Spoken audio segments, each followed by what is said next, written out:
a lot of women in comedy will do that kind of humor, like, oh, what's wrong with men? And, don't you hate men? And like, men. Ugh. And I would like to be popular. So now I do that. So here we go. Don't you hate when your boyfriend finally understands that your stuffed animals have personalities and feelings? Right? But then, ladies, what does he do? He does the voice. And he screws it all up. Right? Because he'll be all like, duh, I'm Pookie and I like your right? And I'm like, okay, first of all, that is not Pookie's voice. And secondly, Pookie would never say that, ever. Because Pookie would be like, hey, Penelope, you're so funny. Sometimes it's intimidating to men. Right? That would be Pookie. But I just hate it when people don't get that stuffed animals have their own personalities and feelings, and that is why I am so upset that as of this year, this season, because of childhood obesity, maybe you guys know this, Sesame Street is forcing Cookie Monster to say, cookies are a sometimes food. Well, here is my message to Cookie Monster. You be you. Yeah, and if you need a safe haven, you come to my apartment. There's lots of cookies, and sure, they may be hidden. But you are a cookie monster. You will find them or you will kill me. Right? That's the monster part.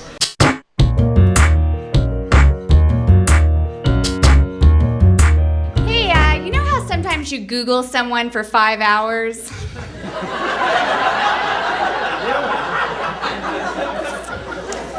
Then you see him out in the real world, you act like you don't know him. Welcome to my world. I went to the gynecologist this week, and he said that everything looks good. Really good. I had to stop seeing my therapist because he kept finishing my sentences with things I wasn't gonna say.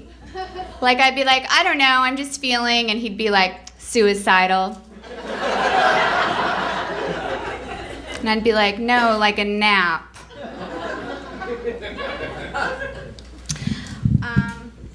I have a 90, I don't want to brag, but I have a 90 Toyota Corolla. Thank you, stop please. And I think the reason that it's never been broken into or stolen is that the car thieves approach my car and they say, you know something, this person's one of us.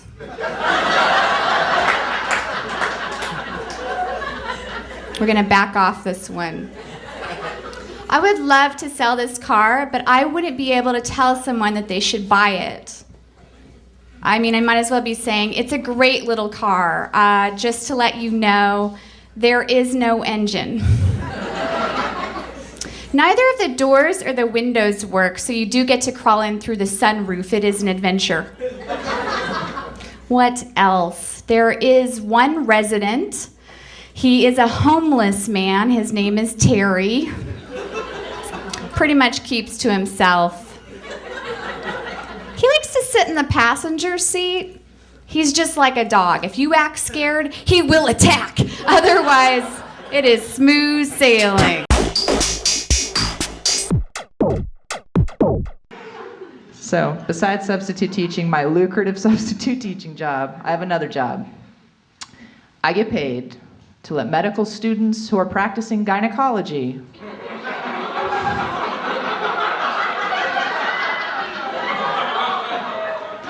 ply their trade on me. Now, some of you may be wondering right now, is she serious? How much does that pay? Or maybe just how do I get involved? I'm dead serious. It pays a buttload, or a vagina load in my case. And I have had 178 pap smears.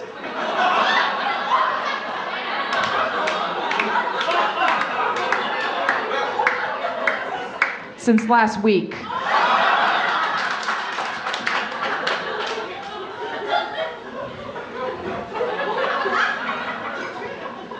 Now, the job is really quite easy after you get over your initial feeling of being gangbanged. So what's it like?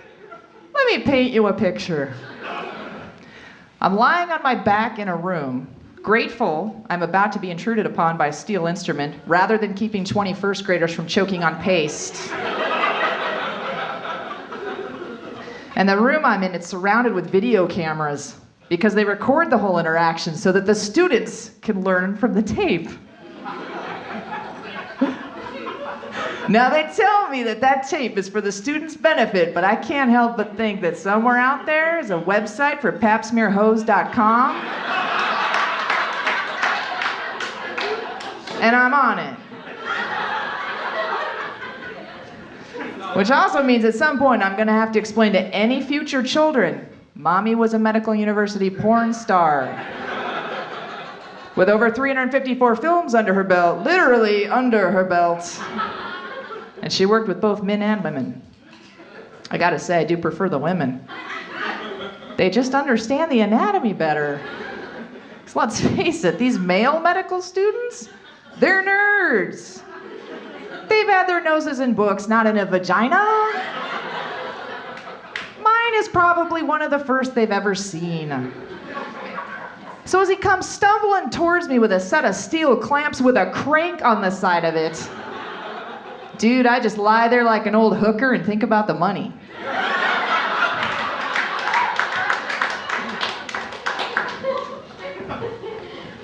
It's great though. Part of my job is at the end of the day, I get to give these guys feedback on their performance. And I always end up giving them the same advice I give to my first graders learning to write. I tell them, go slow, take your time. Stay between the lines. And hold it like this.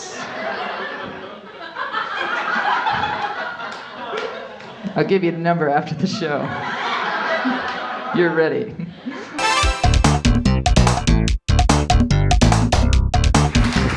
Yo! Well, hello everybody. It's nice to be here. I'm originally from the Midwest. I've lived here in Los Angeles for a few years now. I love LA, but it's a weird city. It's weird, isn't it? Because Angelina Jolie tried to adopt me this morning. It's weird. It's weird, right? It's weird. It is weird. I do love it here, though. But my name is Amy Anderson. People always want to know why I have Anderson as my last name, because I'm Asian. And the story of that is I actually was born in Korea.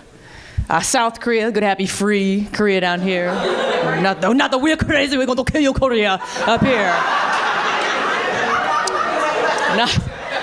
Not that Korea. I was born in South Korea, and then I was adopted by white Swedish people in Minnesota. So anybody else here in therapy, or just me? It's cool. It's interesting being adopted, though. It is very interesting being adopted. People ask you weird questions. Like, people always want to know when they find out I was born in Korea. They're always like, oh, cool, Amy, do you still speak Korean? Do you still speak Korean? I have to explain to people all the time. I came to the United States when I was 5 months old. I was a baby when I came here, you know, so I don't speak Korean. But I do speak baby, so that's pretty awesome. It's pretty awesome. So, and once this lady came up to me after a show, she's like, Amy, were you really adopted? That's so special. I want to know all about it. Tell me about your family. So I told her about my 2 white parents and my 3 white brothers, and then she goes to me, tell me something, Amy. Did you always know that you were adopted?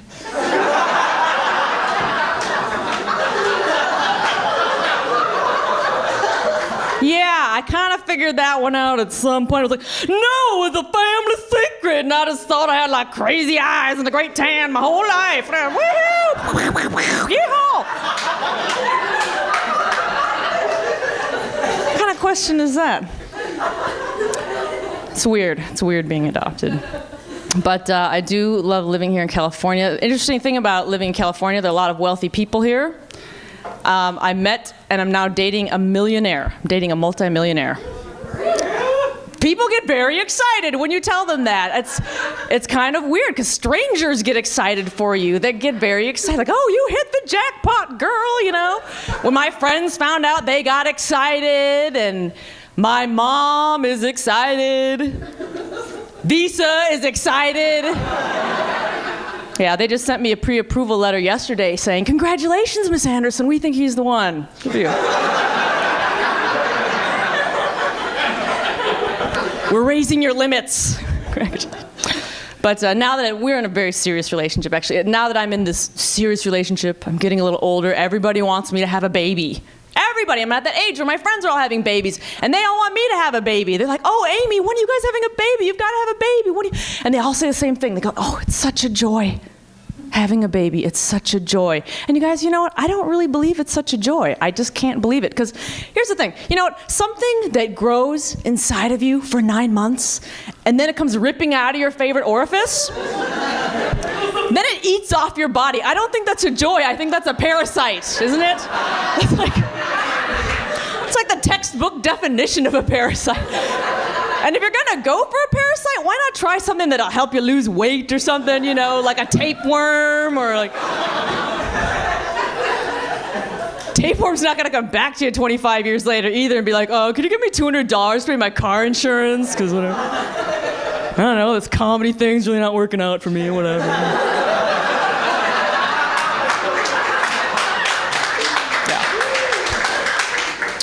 Tapeworm can't drive, not gonna happen. So, but that's cool. I like being Asian. There aren't a whole lot of Asian people here tonight, so we'll just have a moment of Asian education. There's a couple. All right, rock on, yellow brother. All right.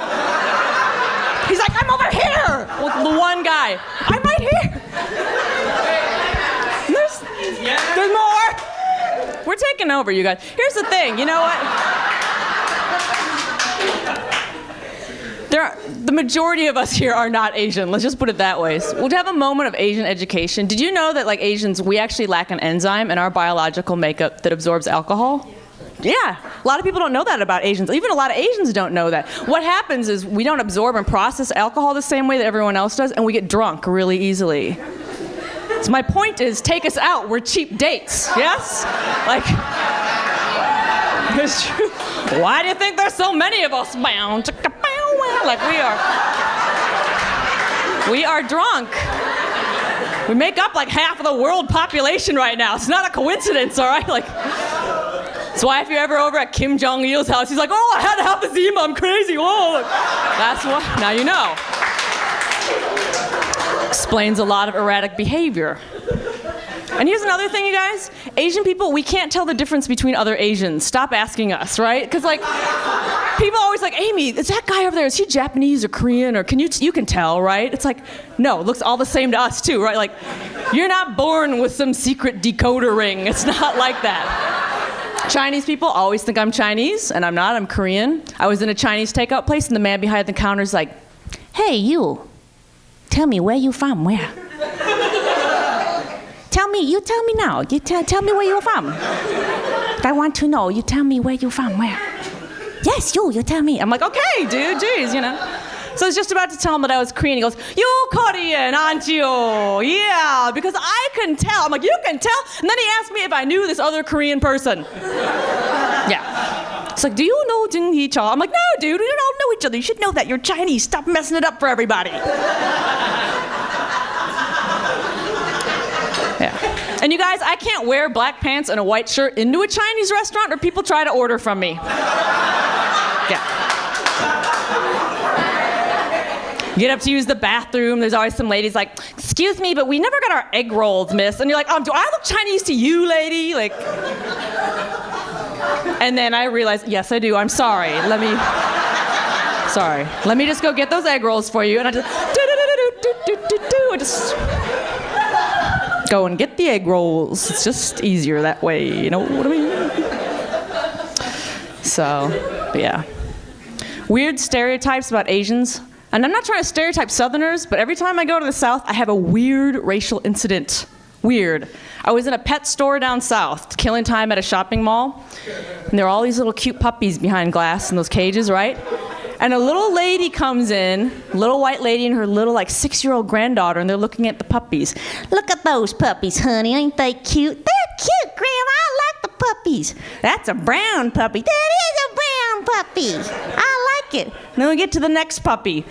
Look at that puppy, honey. He's cute. Yeah, that's a furry puppy, Grandma. I like that puppy. Then we get down to the third puppy. She goes, look at that puppy. It's a wiener dog, a dachshund. That's a funny looking puppy, isn't it, honey? And she happened to look up at me and she went, that looks like a Chinese puppy.